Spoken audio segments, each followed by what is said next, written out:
Con chơi con ăn bom cùng bom câu đầu tiền ở cho ban bóc ban được ra là dùng tiền nhiều từ đó ban năm ba không không hai không không không hai con từ đó đi từ đó và chọn xong một tí hôm mai một tơ kia là phải tơ và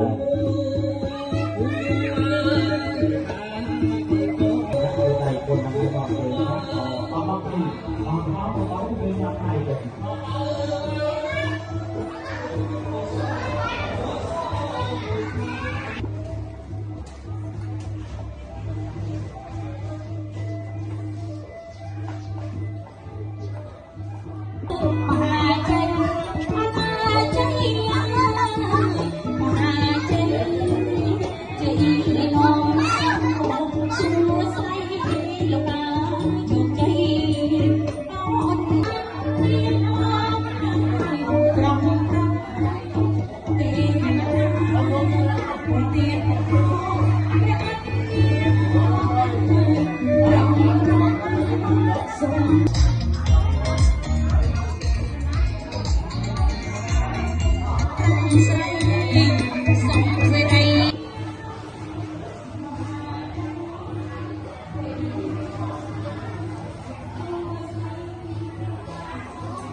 đo sẵn khi là hộp cọc